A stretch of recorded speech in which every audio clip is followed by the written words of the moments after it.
Hi guys, welcome to YYC TV. This is JC, and joining us right here with the discussion today we have Tan Sri Shukor and Mr. Zen.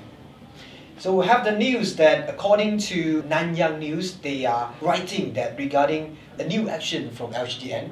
They have received an intern news from LHDN saying that they are suspending the field audit, which is proven that effective in tax collection. So I'd like to have Tan Sri to comment about this news. Put it this way, if it is true that IRB has to uphold the field audit, definitely they will affect enforcement of the law. Because you must remember that field audit, it is part of the whole enforcement system. In fact, when we talk about audit comprises of two, either field audit or a desk audit. In fact, field audit is only a small portion if compared with the desk audit. I remember when I was the DG last time, we are supposed to audit a cycle every 5 years for every taxpayer. So we say that, okay, 20% we should audit, and out of 20%, only 1% only field audit, whereas the big percentage is on the desk audit. Yep.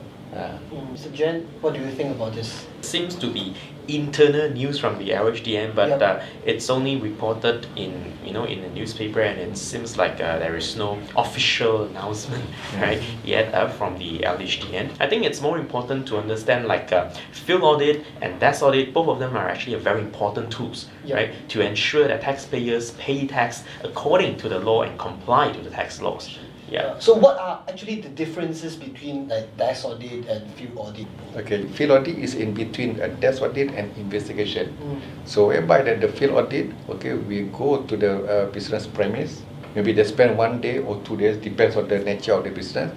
So they do the auditing there. The role of the field audit or desk audit to ensure that the taxpayer really understands the law. The audit process, at that point of time, they explain to the taxpayer why they cannot claim this type of expenditure, why they do this one. Actually, it's not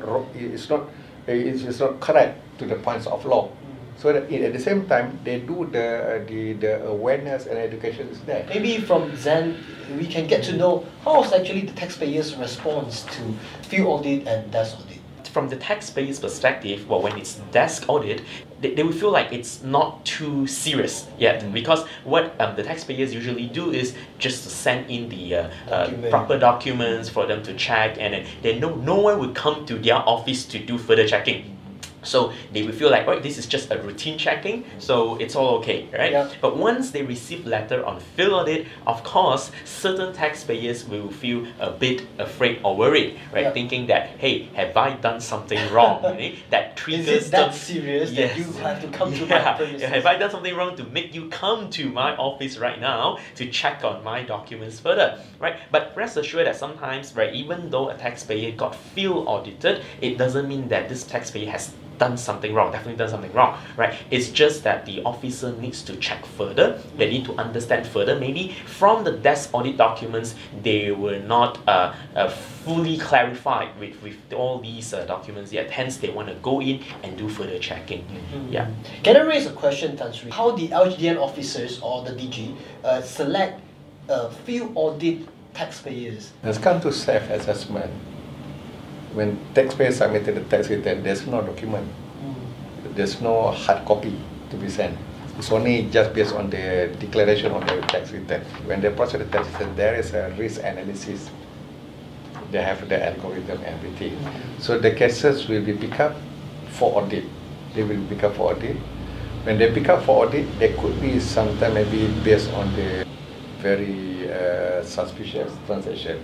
Sometimes maybe because of the by industry. So they got a lot of factors that involve, So because of that, then this case will be picked up by computer, okay, for the audit. For the audit. They will calculate. And they will calculate the risk, and it depends. If the risk is low, they just end up with the desk audit. If the risk is quite high, they end up with the field audit. Or if the risk is very, very high, they will end up with the investigation. So means to say that it depends on the written forms that submitted by taxpayer. And at the same time, IRB also, they have a third-party information. They have a big data analysis. So from there, they do a matching. Of course, we know that auditing is a way that the government ensure the collection of taxes.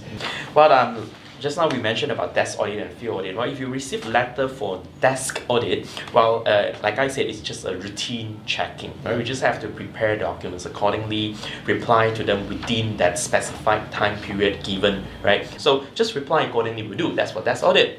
And the same thing apply when it comes to field audit. When it comes to field audit, they will write a letter to you to inform what time, what day that they come to your office, you know.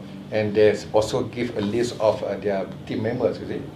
Okay, so they also inform you what type of information, what type of record need to be examined by them. Alright, it seems that we have a conclusion for today. As long as you are doing your business, doing your assessment and declaration, all according to the law, nothing to worry about whether it's desk audit or field audit.